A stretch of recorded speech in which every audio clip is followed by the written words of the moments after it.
اعوذ باللہ من الشیطان الرجیم بسم اللہ الرحمن الرحیم الفصل التاسع فی طلب مغفرت من اللہ و شفاعت من رسول اللہ صلی اللہ علیہ وسلم قدمتہ بمدیح استقیل بہ قدمتہ بمدیح استقیل بہ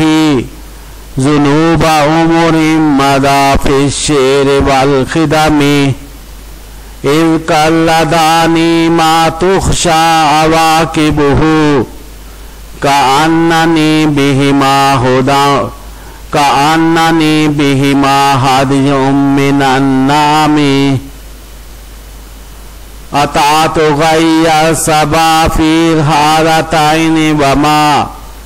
أطعت غي الصبا في الحالتين وما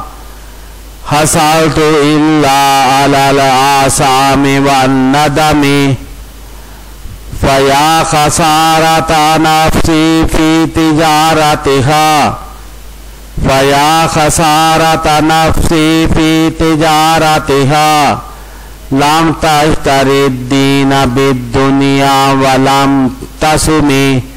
لم تشتري الدين بالدنيا ولم تسمي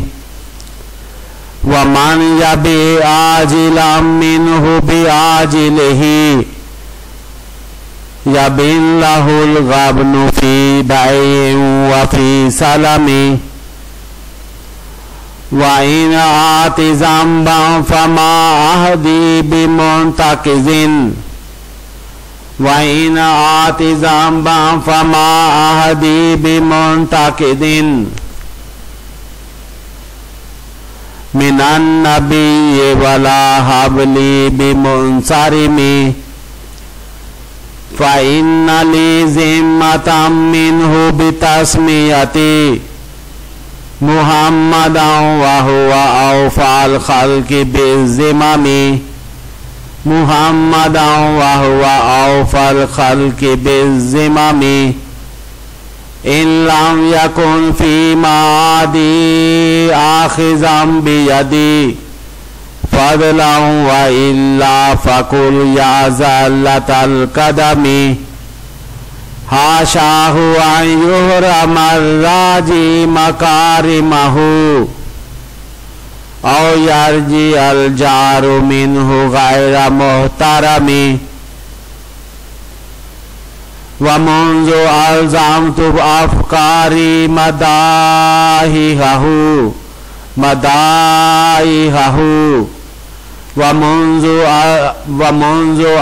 ومنذ ألزمت أفكاري مدائحه وجدته لخلاصي خير ملتزم وجدته لخلاصي غير ملتزم وجعلته لخلاصي خير ملتزم ولن يفوت الغنى منه يدا تربت ولن يفوت الغنى منه يدا تربت ولن يفوت الغنى منه يدا تربت إن الحيا ينبت الأزهار في الأكم ولم أرد زهرة الدنيا التي اكتطفت ولم أرد زهرة الدنيا التي اكتطفت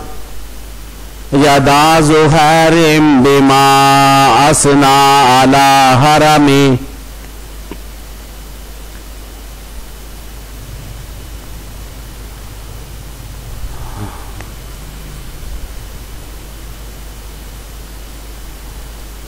صدق امام بوصیری رحمہ اللہ.